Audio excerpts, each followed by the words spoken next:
Hello my dear friends, I hope आप अच्छे से होंगे और आपकी प्रिपरेशन भी अच्छी जा रही होगी। एक्चुअली आज हमने ये वीडियो अलग से लाया हुआ है जियोग्राफी के लिए, जिसमें हम जियोग्राफी के 50 प्लस क्वेश्चन डिस्कस करने जा रहे हैं। यानी ये एमसीक्यूज 50 एमसीक्यूज आपके एग्जाम के लिए बहुत ज़्यादा इंपॉर्टेंट रहने वाले हैं। ये ना ही इसमें हम एमसीक्यूज क्लियर करेंगे, लेकिन जो भी एमसीक्यू के अराउंड जो कंसेप्ट होगा उसको हम आपके साथ रिवाइज करेंगे। ऑब्वियसली कि कुछ जो हमने एमसीक्यूज डिस्कस किए थे रिसेंटली, साइंस या जो हमारे पास सोशल साइंस हो, उसमें दो चार एमसीक्यूज के आंसर गलत हुए थे। एक्चुअली ये वो टाइपिंग मिस्टेक हुई थी, जो हमारे यहाँ पे क्वेश्चंस लिखते हैं हमारे सिस्टम में, उनकी वजह से गलती हुई थी। लेकिन आज मैंने इसको खुद से देखा हुआ है, आज एक भी क्वेश्चन गलत नहीं है। और अगर किसी को इन क्वेश्चंस की जो है फिर एक्सप्लेनेशन चाहिए, अगर ये इसका आंसर है तो क्यों है, तो वो मुझे व्हाट्सएप पे कांटेक्ट कर सकता है। वहां पे मैं उसको सभी क्वेश्चंस के सॉल्यूशंस दूंगा विद एक्सप्लेनेशन। यानी आज एक भी क्वेश्चन हमारा इसमें गलत नहीं होने वाला है, क्योंकि मैंने आज इसको खुद से चेक किया हुआ है। तो ये मेरा व्हाट्सएप नंबर है। अगर आपको कोई भी कंफ्यूजन रहता है किसी भी क्वेश्चन के रिलेटेड, तो मैं उसको वहां पे सारी के सारे क्वेश्चन के एक्सप्लेनेशन सेंड कर दूंगा। और अभी तक अगर आपने व्हाट्सएप ग्रुप ज्वाइन नहीं किया है 10th का, तो अभी जाकर वो ज्वाइन कर लीजिएगा, जिसकी लिंक आपको डिस्क्रिप्शन में भी मिल जाएगी। और अभी तक जितने भी आपके सब्जेक्ट्स हैं, हमने सभी के गेस्ट पेपर्स जो है अपलोड किए हुए हैं। अभी जाके उन पे वीडियो देख लीजिएगा। अगर मैं यहाँ पे आपको दिखा भी दूं कि अभी तक हमने क्या क्या अपलोड किया हुआ है: साइंस का गेस्ट पेपर, सोशल साइंस का गेस्ट पेपर, इंग्लिश के इंपॉर्टेंट क्वेश्चन विद ग्रामर, जो आपका सारा ग्रामर है, आपका पैटर्न हो, लेटर पैटर्न, जितना भी आपका ग्रामर पोर्शन बनता है, वो हमने सब कुछ डिस्कस किया हुआ है। इसके बाद सोशल साइंस के एमसीक्यूज, यहाँ पे आप देख सकते हैं फुल साइंस के एमसीक्यूज 150 एमसीक्यूज थे। इसके बाद मैथ के जो है, मैथ का गेस्ट पेपर हमने दिया हुआ है। ये गारंटीड पेपर है मैथ का। और ये यहाँ पर हमने आपके साथ स्ट्रेटजी डिस्कस की हुई है। यानी किसी स्टूडेंट को, आप में से मोस्ट ऑफ द स्टूडेंट ऐसे होंगे जो याद करने के बाद फिर भूल जाते हैं, 1-2 दिन के बाद या नेक्स्ट दिन ही भूल जाते हैं। तो उनके लिए मैंने एक ट्रिक बताई है। जस्ट लाइक हमारे पास 2 कांसेप्ट्स होते हैं, ऐसी मैंने कोई बात नहीं उसमें बताई है। 2 कांसेप्ट्स होते हैं, एक होता है पावर नैप, दूसरा होता है माइंड मैपिंग। उन दोनों को आपको अच्छे से यूज़ करना चाहिए, क्योंकि मैं भी अपने टाइम पे एंट्रेंस के लिए प्रिपेयर कर रहा था, कॉम्पिटिटिव एग्ज़ाम्स के लिए प्रिपेयर कर रहा था। तो वो ट्रिक्स वहाँ पे काम आती है, जब हमें बहुत सारी फ़ॉर्मूलाज़ याद रखनी होती है या कोई कांसेप्ट याद रखना होता है। तो वहाँ पे वो पावर नैप और माइंड मैप ज़रूरी आता है। वो 2 कॉन्सेप्ट्स मैंने इसमें जो है बताए हैं। आप वो उनको अमल में लाना, आप नहीं भूल जाओगे। इसके बाद हमने डिस्कस किया था फिजिक्स के 50 एमसीक्यूज। इसके अलावा भी इसमें बहुत सारे वीडियोस है। आप इस प्लेलिस्ट को अच्छे से देख लीजिएगा। आप यूट्यूब पे सर्च कर लीजिएगा एलेक्स मुकीत, फिर आपको वहां पे ये प्लेलिस्ट देखने को मिल जाएंगे। और वीडियो स्टार्ट करने से पहले मैंने इस हर किसी क्वेश्चन को यहाँ पे हाइड करके रखा हुआ है। तो आप मुझे नीचे कमेंट बॉक्स में साथ साथ बता देना कि पहले ही आप बता देना कि इसका आंसर क्या होने वाला है। यानी आप खुद से ट्राई कर लेना पहले, और साथ साथ काउंट करते जाना। ना कि इसमें टोटल क्वेश्चन इसमें एक्चुअली 50 से ज़्यादा है। जस्ट आप मुझे 50 के आउट ऑफ 50 अपना स्कोर बताना कि आप कितने कर पाओगे। अगर आप सभी के सभी कर पाओगे, अगर इसमें 55 क्वेश्चन होंगे, तो आप मुझे नीचे कमेंट बॉक्स में लिखोगे। जितने भी आप खुद से करोगे उनका जो है, आप मुझे नीचे कमेंट बॉक्स में बता देना। और ये मैं गारंटी देता हूँ, आज के सभी क्वेश्चन बिल्कुल ठीक है। किसी को एक्सप्लेनेशन चाहिए, उसकी मैं एक्सप्लेनेशन भी दूंगा व्हाट्सएप पे, जो कि मैंने यहाँ पे अपना व्हाट्सएप दिया हुआ है। पहला क्वेश्चन जो हमारे पास यहाँ पे रहने वाला है, that is the which of the following methods does not help in soil conservation: counter plotting, counter ploughing, strip cropping, या क्रिएटिंग शेल्टर बेल्ट्स, या ploughing up and down the slopes. यानी कौन सा जो है इसमें हमें हेल्प नहीं करता है सॉइल कंजर्वेशन में से, कौन सी टेक्निक ऐसे। आप इसको ट्राई कर लीजिएगा खुद से पहले। आप मुझे नीचे इसका कमेंट बॉक्स में इसका आंसर बता दीजिए। साथ साथ मैं इसका आपको आंसर शो करता हूँ। इसका जो आंसर यहाँ पे रहेगा, that is the D option. That means इसका जो आंसर होगा, that is ploughing up and down the slopes. एक मिनट में यहाँ पे इसको ये सिलेक्ट करता हूँ। तो इसमें क्या हमारे पास रहने वाला, that is the option number जो होगा, that is ploughing up and down the slope. इसके बाद जो हमारे पास नेक्स्ट क्वेश्चन है, that is which one of the following type of resource is iron ore. तो इसमें से कौन सा रिसोर्स है आयरन ओर के लिए। आप खुद से ट्राई कर लीजिएगा। जल्दी जल्दी आप मुझे कमेंट बॉक्स में आंसर बता देना कि इसका क्या आंसर आ जाएगा। पहला जो ऑप्शन है, दैट इज रिन्यूएबल, दूसरा जो है बायोटिक, तीसरा जो है फ्लो, एंड चौथा जो है दैट इज नॉन रिन्यूएबल। आप खुद से ट्राई कर लीजिएगा, एक ऑप्शन आप चूज कर लीजिएगा। मैं आपको यहाँ पे इसका करेक्ट ऑप्शन दिखाता हूँ। That is the option number D, that is the non renewable. इसके बाद जो हमारे पास क्वेश्चन नंबर 3 है, that is the in which of the following states is overgrazing responsible for land degradation। तो इसमें से कौन सी स्टेटस इनमें से कौन सी ऐसी स्टेट्स है, पेयर ऑफ स्टेट्स है जो रेस्पॉन्सिबल होती है लैंड डिग्रेडेशन के लिए, यानी जिनकी ओवर ग्रेजिंग रेस्पॉन्सिबल होती है लैंड डिग्रेडेशन के लिए। तो ऐसी कौन सी स्टेट्स है, that is the option number B, Madhya Pradesh and Rajasthan. इसके बाद जो हमारे पास क्वेश्चन नंबर 4 होने वाला है, that is the under which of the following type of resource can tidal energy B put. ये टेक्स्ट बुक का क्वेश्चन है और ये आपके एग्जाम्स में आया हुआ है, आपके जूनियर्स का आया हुआ, सॉरी आपके सीनियर्स को ये क्वेश्चन आया हुआ है। आप इसको जो है ट्राई कर लीजिएगा खुद से। इसका ऑप्शन जो होगा दैट इज रिप्लेनिशेबल। तो इसका जो ऑप्शन होगा that is option number A. इसके बाद जो हमारे पास नेक्स्ट क्वेश्चन है, that is question number 5, which one of the following is a renewable resource. इनमें से कौन सा रिन्यूएबल रिसोर्स है, that is the coal, petroleum, solar energy, fossil fuel. ये भी आपको पता है कि कौन इसमें रिन्यू किया जा सकता है। कोल तो नहीं किया जा सकता है, पेट्रोलियम भी नहीं किया जा सकता है, फॉसिल फ्यूल्स भी नहीं किए जा सकते। That is the option number C जो है, that is the solar energy. Solar energy हमारे पास रिन्यूएबल सोर्स ऑफ एनर्जी है। इसके बाद which of the following resource is non recyclable, यानी इनमें से ऐसा कौन सा ऑप्शन है जो हम रिसाइकल नहीं कर सकते। आयरन और तो हम नहीं कर सकते, कॉपर भी नहीं कर सकते हैं, सॉरी सॉरी यहाँ पर यह है नॉन रिसाइकल। तो यहाँ पर आयरन और भी हम रिसाइकल कर सकते हैं, कॉपर भी रिसाइकल कर सकते हैं, और हमारे पास जो गोल्ड रहता है वो भी हम रिसाइकल कर सकते हैं, क्योंकि हम उनको शेप्स भी डिजाइन करते हैं। तो जो कोल है हमारे पास, एक बार यूज करने के बाद हम इसको रिसाइकल नहीं कर सकते। दैट इस यहाँ पे आप लिखा हुआ है, और जो मैंने गेस्ट पेपर में बताया हुआ है कि एमसीक्यूज को ध्यान से पढ़ लेना है। यानी विच one of the following is non recyclable, ये जो नॉन होता है, ये जो है स्पेशली नीट में ज्यादा गलती कर देता है हमारे से। मेरे भी एक दो क्वेश्चन इस पे गलत हुए, क्योंकि यहाँ वहां पे नॉन ये या इनकरेक्ट नहीं दिखता है वहां पे। तो इसको अच्छे से देख लीजिएगा बिफोर मार्क योर जो है करेक्ट ऑप्शन। तो इसका जो ऑप्शन होगा that is the option number A, that is the coal. इसके बाद जो हमारे पास नेक्स्ट क्वेश्चन है, that is how can the resources be classified on the basis of origin. ये आपको सबको पता होगा, जब भी हम एनवायरनमेंट को डिफाइन करते हैं, तो तब हम अब या जब हम एनवायरनमेंट में इकोसिस्टम को डिफाइन करते हैं, तो on the basis of origin resources को हम किन के बेसिस पे जो है क्लासिफाई करते हैं। तो आपको पता होगा that is the option number A, biotic and abiotic. जब हम कहते हैं कि जो हमारे पास इकोसिस्टम होता है, that is the combination of biotic and abiotic components.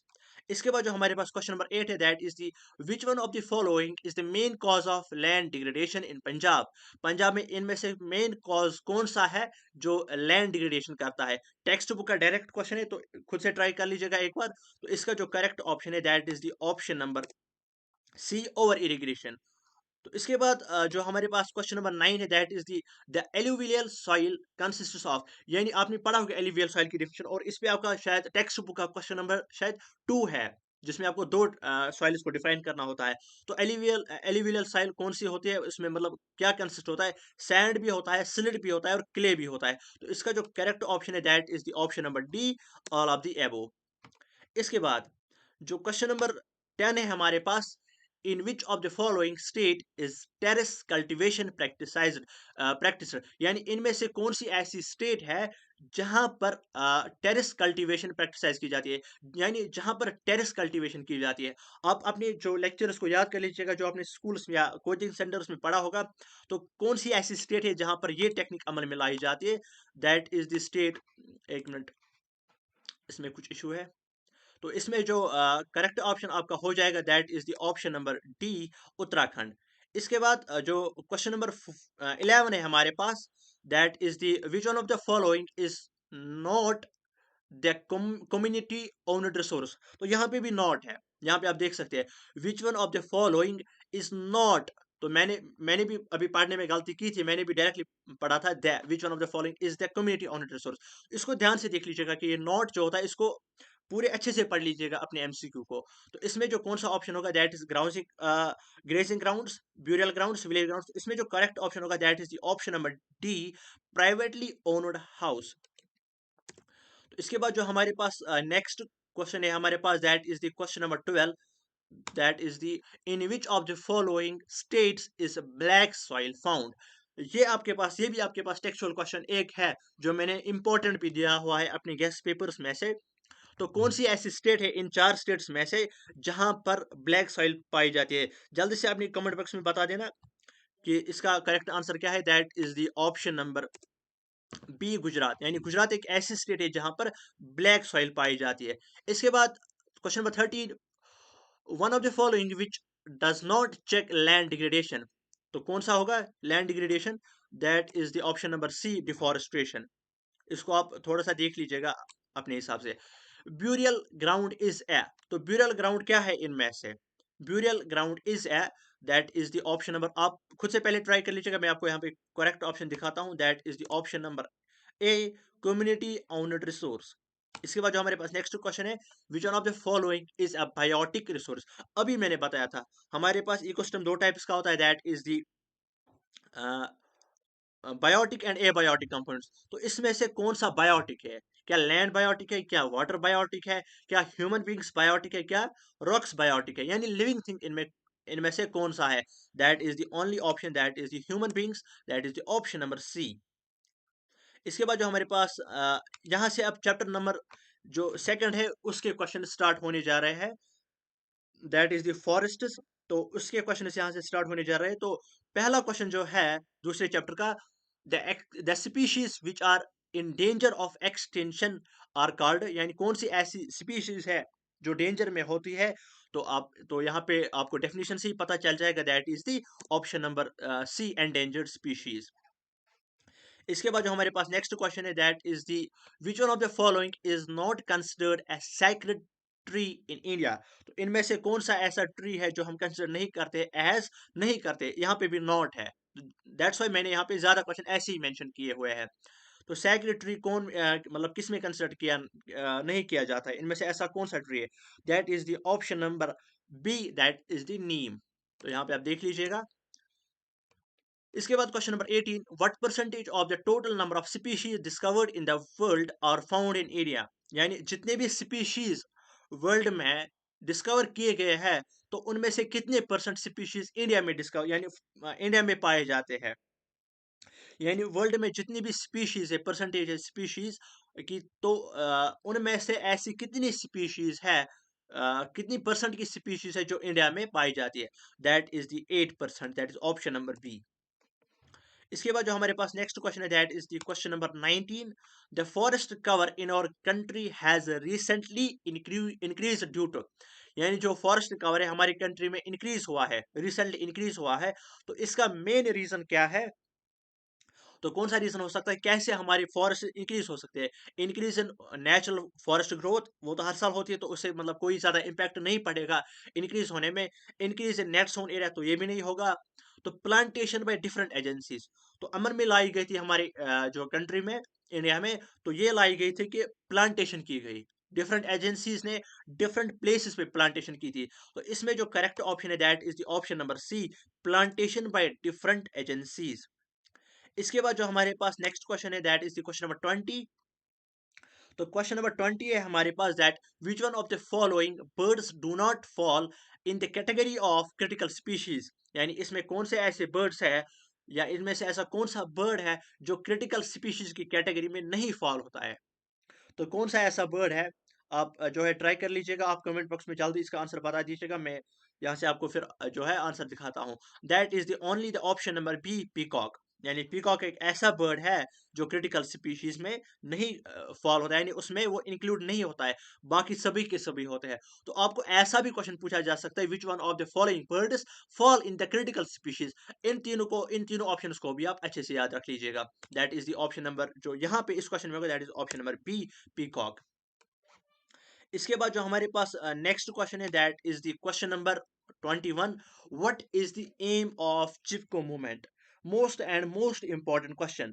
आपने पढ़ा होगा कि चिपको मूवमेंट इसका एम क्या है? तो खुद से आप याद कर लीजिएगा, आपने पढ़ा होगा, कमेंट बॉक्स में जल्दी जल्दी अपना आंसर बता दीजिएगा। तो एम क्या था चिपको मूवमेंट का? That is the aim of the Chipko movement was, जल्दी जल्दी बता दीजिए आप कमेंट्स में कि aim of the Chipko movement was the, that is the option number D, forest conservation. यानी जो चिपको मूवमेंट का एम था, उसका यही एम था कि फॉरेस्ट को कंजर्व किया जाए। इसके बाद जो हमारे पास नेक्स्ट क्वेश्चन है, that is the question number 22।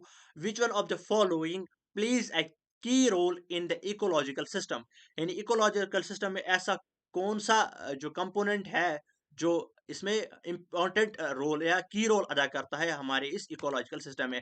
That is the option number C, जो हमारे पास फॉरेस्ट्स होते हैं, क्योंकि इससे हमारा ज्यादातर ऑक्सीजन मिलता है। That is the basic need of survival. Substantial parts of tribal belts in northern eastern India have been deforested by, तो जो सबस्टेंशियल एरिया है ट्राइबल बेल्ट्स के, जो कहाँ पे पाए जाते हैं, that is in north eastern India. तो किसने वहाँ पे कैसे वहाँ पे डिफॉरेस्टेशन की गई? आप जो है इसका जो है आंसर गेस कर लीजिएगा। That is the option number A, shifting cultivation. इसके बाद जो हमारे पास नेक्स्ट क्वेश्चन है, the Mundas and Santhals of Chota Nagpur region workshop, which one of the following trees, तो कौन से ट्रीज है? That is the mahua. तो इसके बाद जो हमारे पास नेक्स्ट क्वेश्चन है, ये शायद रिपीट हुआ है क्वेश्चन, एक सेकंड में देखता हूँ। हाँ, ये रिपीट हुआ है क्वेश्चन, तो इसका इस क्वेश्चन का भी आंसर जो बन जाएगा दैट इज महुआ। इसके बाद जो हमारे पास नेक्स्ट क्वेश्चन है, दैट इज क्वेश्चन नंबर 26। यहाँ पे मैं देख लूँ क्या क्वेश्चन की काउंटिंग ठीक है, 25 26 जी।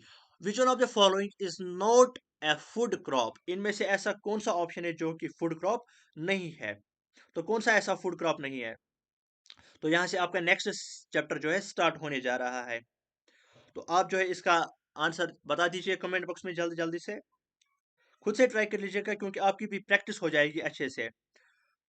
तो इसका जो करेक्ट ऑप्शन होगा, that is the option number C, that is the cotton. Next question आप खुद से कर लीजिएगा, आप इसको जो है खुद से ट्राई कर लीजिएगा, इसको पढ़िएगा अच्छे से। क्या क्वेश्चन है हमारे पास? That is the, in which of the following states of India rice is considered as a commercial crop, इनमें से ऐसा कौन सा स्टेट है जिन जहां पर राइस जो है कंसिडर किया जाता है एज कमर्शियल क्रॉप? आपको भी पता है हमारे यहाँ राइस आता है मंथली, तो वो किस स्टेट से आता है, यानी उसी स्टेट का जो है कमर्शियल क्रॉप हम कंसिडर करते हैं, यानी किस स्टेट में rice as commercial crop use होता है। तो कौन सा ऐसा ऑप्शन है इसमें से? आपको पता होना चाहिए, आपने सुना भी होगा कि किस स्टेट से हमारा राइस आता है जब हमें मंथली जो है राइस मिलता है। ये क्वेश्चंस हमारे चैप्टर नंबर 4 से, that is the agriculture, that is the Punjab.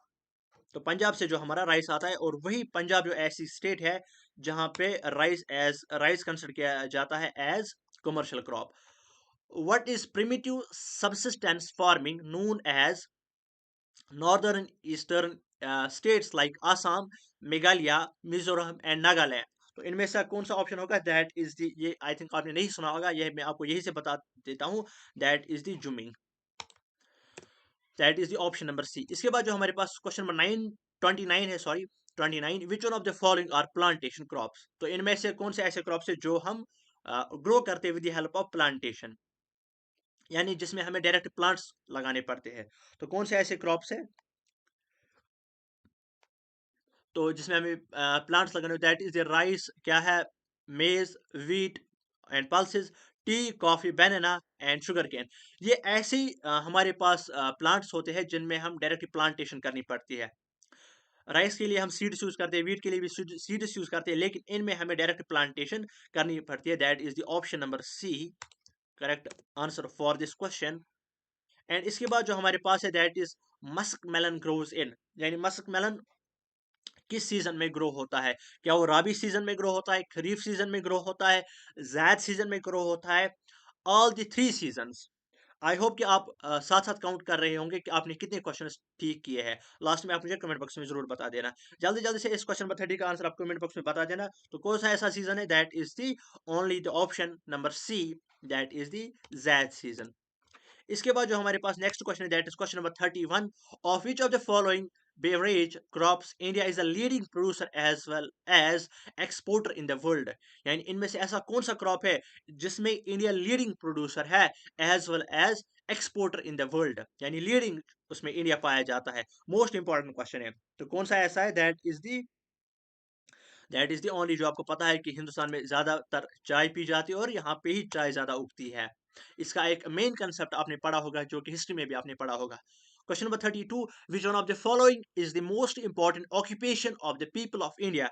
इनमें से मोस्ट इंपॉर्टेंट ऑक्यूपेशन हिंदुस्तान के लोगों के या इंडिया के लोगों के लिए कौन सा ज्यादा है? तो यहाँ पे कौन सी प्रैक्टिस ज्यादा जो है पीपल यूज में अमल में लाते हैं, कौन सा ऐसा ऑक्यूपेशन है? तो ज्यादातर अगर आप अपने कश्मीर में भी देखोगे, that is the mainly agriculture. इसके बाद जो नेक्स्ट ऑप्शन है, नेक्स्ट क्वेश्चन है हमारे पास, the three major cropping seasons of India are, यानी यहाँ पे ऐसे कौन से क्रॉप सीजन्स पाए जाते हैं? ओस, अमन, बोरो, राबी, खरीफ, जैद, बैसिक, पॉस एंड चैत। एंड डी ऑप्शन है नन ऑफ दीज। तो आपको ये अच्छे से पता होगा, राबी भी होता है, खरीफ भी होता है एंड जैद भी होता है। That is the option number B correct answer for this question. यह आपने अच्छे से खुद किया होगा। One of the following pulses which does not help in restoring soil fertility. तो इनमें से कौन सा पल्स ऐसा है जो सॉइल फर्टिलिटी में हेल्प नहीं करता, यानी रेस्टोरिंग ऑफ सॉइल फर्टिलिटी? ऐसा कौन सा पल्स है हमारे पास? यहाँ पे भी आप देख सकते हैं, which does not help in restoring soil fertility. ऐसा कौन सा ऑप्शन है? That is the only arhar, बाकी सभी होते हैं। नेक्स्ट क्वेश्चन है हमारे पास, that is the question number 35, that is the one of the following pulses which does not help in the restoring fertility. इसका भी सेम है, रिपीट हुआ है क्वेश्चन, दैट्स व्हाई मैंने 50 प्लस क्वेश्चंस लिए हुए हैं। तो यहाँ पे आप देख सकते हैं, which one of the following crops are grown with the onset of monsoons and harvested in the month of September and October। तो ऐसे कौन से क्रॉप्स है जो हार्वेस्ट किए जाते हैं, यानी जो काटे जाते हैं, यानी जब इनका एंडिंग टाइम आता है? तो कौन से ऐसे क्रॉप्स है जिनका एंडिंग टाइम या हार्वेस्टिंग टाइम किस मंथ में होता है? सितंबर एंड अक्टूबर। जल्दी जल्दी से इसका आंसर बता दीजिएगा कमेंट बॉक्स में, आपको अच्छे से पता होगा। दैट इज द ऑप्शन, खुद से ट्राई कर लीजिएगा पहले, that is the kharif crops. तो खरीफ क्रॉप्स ऐसे क्रॉप्स होते हैं जिनका जो हार्वेस्टेड किए जाते हैं मंथ ऑफ सितंबर, यानी जिनका ending time September and October होता है, just like rice. Which of the following crops is produced during zaid cropping season? अभी मैंने ये बताया था, ज़ैद क्रॉपिंग सीजन के दौरान ऐसा कौन सा क्रॉप जो है पाया जाता है, यानी प्रोड्यूस होता है? अभी मैंने ये क्वेश्चन बताया था ऊपर, तो खुद से ट्राई कर लीजिएगा। अगर आपने याद रखा होगा तो आप इसका आंसर बता सकते हो, तो जल्दी कमेंट बॉक्स में इसका आंसर बता दीजिए। अभी मैंने ये क्वेश्चन आपको दिखाया था, that is the only the option number B, that is the musk melon. ये मैंने आपको अभी दिखाया था, शायद यहाँ पे था, यहाँ पे, that is musk melon grows in Zaid season. इसके बाद हमारे पास जो नेक्स्ट क्वेश्चन है, अभी हमने कौन सा क्वेश्चन किया था? Question number 37। अब हमारे पास है question number 38, rabi crops are, बोलो कौन से रॉबी क्रॉप्स है? अभी मैंने बताया था खरीफ क्रॉप्स कौन से होते हैं इस क्वेश्चन में। तो अब इसका जो अपोजिट होता है, that is the rabi crop. तो खुद से देख लीजिएगा कि कौन सा जो है इसका करेक्ट ऑप्शन होगा। sown in winter and harvested in summer, sown during rainy season and harvested in winter, sown in summer and harvested in winter, या none of the above। कौन सा करेक्ट ऑप्शन होगा? That is the option number A, sown in winter and harvested in summer। इसको आप देख लीजिएगा, इस question को अच्छे से अपनी नॉलेज से भी इसको कर लीजिएगा। The second largest producer of groundnut is, यानी इंडिया में ऐसी कौन सी स्टेट है जहां पर ज्यादातर ग्राउंड नट पाए जाते हैं? कौन सा ऐसा स्टेट है? द सेकंड लार्जेस्ट है यहाँ पे, यानी जो दूसरे नंबर पे है। The second largest producer of groundnut in India is, यानी इंडिया में ही बात की जाती है, that is the only the option number B, Andhra Pradesh. इसके बाद जो हमारे पास क्वेश्चन नंबर 40 है, that is the kharif crops are grown. अभी हमने डिस्कस किया था, with the onset of monsoon and harvest in September to October, with the onset of winter and harvest in summer, with the onset of autumn and harvested in summer, none of these। अभी आपने ये question किया होगा, तो खुद से try कर लीजिएगा पहले। एक बार मैं आपको डेफिनेशन दिखा देता हूँ उसकी, यहाँ पे आप देख सकते हो खरीफ क्रॉप की डेफिनेशन। तो इससे आप कर लीजिएगा इस क्वेश्चन को, दैट इज द कौन सा यहाँ पे ठीक होगा फिर? That is the option number, यहाँ पे मैं इसका ऑप्शन दिखाता हूँ, आप खुद से देख लीजिएगा क्या करेक्ट है या नहीं। That is the onset of, अभी मैंने बताया था कि जिनका एंडिंग टाइम कब होता है? सितंबर से अक्टूबर। इसके बाद हमारे पास क्वेश्चन नंबर 41 है, the monazite Sands in Kerala is rich in. जो मोनाजाइट सैंड्स पाए जाते हैं केरला में, वो किस में ज्यादातर रिच होते हैं? थोरियम, यूरेनियम, प्लैटिनम या ऑल ऑफ द अबव? जल्दी से आप इसका आंसर कमेंट बॉक्स में बता देना। ये मतलब ऐसा क्वेश्चन है जो ज़्यादातर शॉर्ट वीडियोस में भी बोला जाते हैं, जो यूट्यूब पे आप शॉर्ट वीडियोस देखते होंगे। तो कौन सा ऐसा जो है मोनासाइट सैंड किसके लिए रिच है, यानी मतलब मोनासाइट सैंड्स में क्या ज़्यादा पाया जाता है? क्या सभी के सभी या इनमें से कोई एक? ट्राई कर लीजिएगा कमेंट बॉक्स में बता देने की। इसका जो करेक्ट ऑप्शन होगा that is the option number A, that is the thorium. Uranium तो काफी ज्यादा मतलब रेयरली पाया जाता है ऑल ओवर वर्ल्ड में। Which is correct about magnetite ore?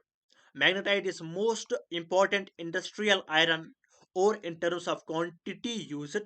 Magnetite has the inferior magnetic qualities, which is not valuable in electrical industry. It is the it is the finest iron ore with a very high content of iron up to 70%. It has slightly lower iron content than hematite 50 to 60%.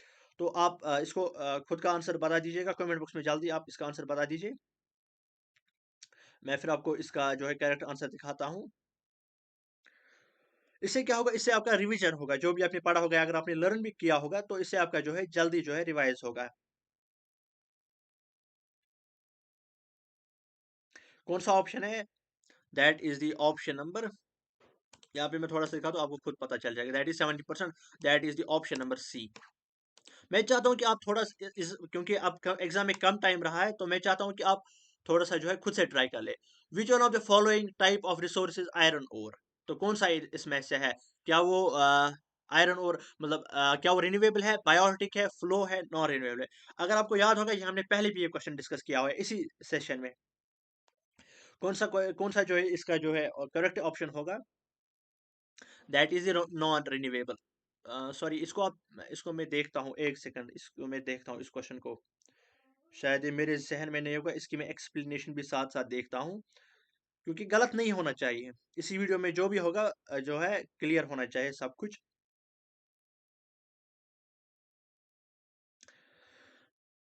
आप भी तब तक इसका जो है correct option बता। That is the iron और is non renewable resource because it is formed over millions of years through geological pressure and cannot be replenished on human time scale once it is extracted and used. इसका जो correct option है that is non renewable.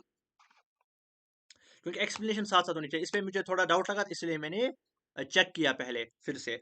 तो इसके बाद जो हमारे पास next question है that is Nagercoil and जैसम Jaisalmer are well known for effectively use of. इसका आप बता दीजिए कि किसके लिए वो ज्यादा नून होते हैं यानी जाने जाते हैं? That is only for the wind energy. इसके बाद जो हमारे पास नेक्स्ट क्वेश्चन है that is question number 45। Which one of the following is an essential feature of mica? तो इनमें से कौन सा एसेंशियल फीचर है माइका का?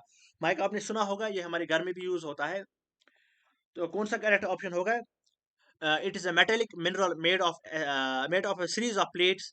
It can be clear, black, green, red, yellow, or brown.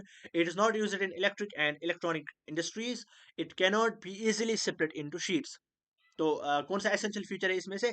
That is इसके ये features that it can be clear, black, green, yellow. तो इसका करेक्ट ऑप्शन है। इसके बाद जो हमारे पास नेक्स्ट क्वेश्चन है that is question number 46। Under which of the following type of resource can tidal energy put? Can be tidal energy put यानी इनमें से कौन सा ऐसा एनर्जी रिसोर्स है जिसमें हम टाइडल एनर्जी को पुट कर सकते हैं, यानी कौन सा ऐसा एनर्जी रिसोर्स है जिसमें टाइडल एनर्जी आती है? तो खुद से ट्राई कर लीजिए एक बार कि कौन सा है। That is the only option number ए, क्योंकि नॉन रिन्यूएबल तो नहीं है। इसके बाद एबायोटिक भी नहीं है। तो इसका जो करेक्ट ऑप्शन है ह्यूमन मेड, तो इसका टाइडल तो नहीं है क्योंकि ये टाइडल है, खुद से होते नेचुरल होता है। तो ये कौन सा है? That is replenishable. तो ये करेक्ट इसका जो है आंसर होगा।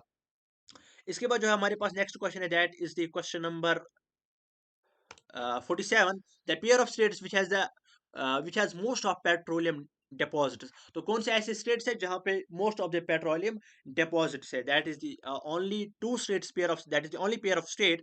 राजस्थान नहीं है, Assam and Gujarat. That is option number B, Assam and Gujarat. Which one of the following has been major source of foreign exchange for IT industry? तो आईटी इंडस्ट्री के लिए कौन सा मेन जो है या major source of foreign exchange है, कौन सा है इसमें से? तो खुद से ट्राई कर लीजिए एक बार, इसका मैं आपको करेक्ट आंसर तब तक दिखाता हूँ। खुद से ट्राई कर लीजिएगा एक बार, क्योंकि जितना आप खुद से प्रैक्टिस करोगे, खुद को ही आपको जो है ज़्यादा ध्यान में रहेगा, क्योंकि आपने थोड़ा सा लर्न भी किया होगा। या अगर आपने अभी तक जो है गेस्ट पेपर्स नहीं देखे हुए, तो अभी जाके वो भी देख लीजिएगा, पहले उसको कवर कर लीजिएगा अच्छे से। तो इसका जो करेक्ट आंसर होगा दैट इज दी, कौन सा होगा? आपने खुद से भी ट्राई किया होगा, that is the option number D, business process outsourcing. इसके बाद जो हमारे पास नेक्स्ट क्वेश्चन है, that is the which of the following led to expansion of fertiliser industry? कौन सा ऐसा है which of the following led to expansion of fertiliser industry? तो कौन सा इनमें से ऐसा ऑप्शन है जिन्होंने जो है इंडस्ट्री ऑफ फर्टिलाइजर इंडस्ट्री को एक्सपेंड किया? That is the only the option MCN तो मल्टीनेशनल कॉर्पोरेशन ये तो नहीं है, liberalisation and foreign direct movement investment ये तो नहीं है, तो ये तो मतलब रिलेटेबल भी नहीं है इसके, ऑल ऑफ द एबव तो हो ही नहीं सकती। That is the only option, green revolution. इसके बाद जो हमारे पास नेक्स्ट क्वेश्चन है, इन व्हाट रेशियो और iron ore cooking oil and limestone required to make a steel? तो कौन सा ऐसा रेशियो है, मोस्ट इंपॉर्टेंट क्वेश्चन है, साइंस में भी आपने ये किया होगा। तो कौन सा ऐसा रेशियो है जिस जब हमें स्टील बनाना होता है, तो iron ore cooking oil and limestone हम किस रेशियो में जो है उसमें यूज करते हैं? That is the option number, कौन सा है? That is the option number ए, 4:2:1। तो ये आपको याद होना चाहिए मेरे हिसाब से, मतलब आई थिंक ये आपको अच्छे से याद होना चाहिए, खाली याद नहीं, अच्छे से याद होना चाहिए, क्योंकि ये मोस्ट इंपॉर्टेंट क्वेश्चन है आपके लिए। तो इसका जो करेक्ट ऑप्शन आपका बन जाएगा, that is the 4:2:1, that is the option number ए। और जिसने जो है आंसर दिया है इसका correct, thank you so much. तो इसके बाद जो हमारे पास नेक्स्ट क्वेश्चन है हमारे पास, which of the following industries has been a major foreign exchange earner in the last few years? तो कौन सा ऐसा है, तो कौन सी ऐसी इंडस्ट्रीज है जिन्होंने मेजर रोल किया है किसमें, फॉरेन एक्सचेंज में, इन लास्ट फ्यू ईयर्स, यानी रिसेंटली जो हमारे पास ये है। तो कौन सी ऐसी इंडस्ट्री है हमारे पास? मैं चाहता हूँ कि थोड़ा जो है आप खुद का भी दिमाग लगाइए इसमें, that is the only technology, क्योंकि हमारे पास इंफॉर्मेशन टेक्नोलॉजी ज़्यादा है। तो इसका जो है that is IT technology industry, information technology IT industry आप बोल सकते हो, that is the information technology industry. Which of the following state is electronic capital of India? तो कौन सी इलेक्ट्रॉनिक कैपिटल ऑफ इंडिया है? मतलब आपने बहुत बार ये सुना होगा, बहुत बार ये सुना होगा आपने, दैट इज दी बेंगलुरु। तो ये क्वेश्चन, ये वाला क्वेश्चन जो है शायद ये किस में आया था, दैट इज दी जो अभी एग्जाम हुआ था, यस यस, जो अभी एग्जाम हुआ था जेके एसएसबी कांस्टेबल का एग्जाम, वहां पे एक क्वेश्चन पूछा गया था। आप में से तो किसी ने नहीं दिया होगा वो, क्योंकि उसमें मिनिमम शायद क्वालिफिकेशन 10th थी। तो अगर आप अपने सीनियर से देखोगे भी, तो जो है दैट इज दी बेंगलुरु। तो ये जो है, इसको हम ये भी कहते हैं सिलिकॉन वैली ऑफ इंडिया, क्योंकि आईटी हब इसमें ज्यादा है। आईटी अब ज्यादा नहीं है, आईटी जो है इंडस्ट्री ज्यादातर इसी स्टेट में पाई जाती है, that is the option number C, Bengaluru. थोड़ा सा जो है इसके अराउंड कंसेप्ट होना चाहिए। इसके बाद जो हमारे पास नेक्स्ट क्वेश्चन है, that is the question number 52, which of the following groups of cities is connected by national highway number 1? तो नेशनल नंबर हाईवे 1 जो हमारे पास है इंडिया की, तो उससे कौन कौन सी सिटी जुड़ी हुई है? That is the only the option number C, Delhi and Delhi Punjab. In recent years, India is earning a large foreign exchange through the export of which of the following? तो किसकी वजह से? अभी हमने डिस्कस किया, दैट इज आईटी इंडस्ट्री। तो अभी हमने किया था इंफॉर्मेशन टेक्नोलॉजी इंडस्ट्री से ज्यादा फॉरेन एक्सचेंज वो गेन करती है। इसके बाद question number 55, which of the following types of roads received special impetus under Pradhan Mantri Gramin सड़क योजना? तो कौन सा ऐसा है जिनको स्पेशल इम्पेटस मिला था अंडर दी कौन सी योजना? प्रधानमंत्री ग्रामीण सड़क योजना। तो कौन सी ऐसी जो है फॉलोइंग टाइप्स ऑफ रोड्स है जिनको इससे ये मिला था? तो कौन सी ऐसी रोड्स है? आप खुद से ट्राई कर लीजिए एक बार, फिर मैं आपको करेक्ट ऑप्शन दिखाता हूँ। ये हमारे इस सेशन का लास्ट क्वेश्चन होने वाला है, that is the only option जो होगा, that is the rural rural roads. तो इसके बाद ये हमारा लास्ट क्वेश्चन था इस सेशन का ज्योग्राफी का। आप मुझे नीचे कमेंट बॉक्स में बता देना कि नेक्स्ट जो है क्वेश्चन सेशन आपको किस पे चाहिए। तब तक के लिए thank you so much, all the very best.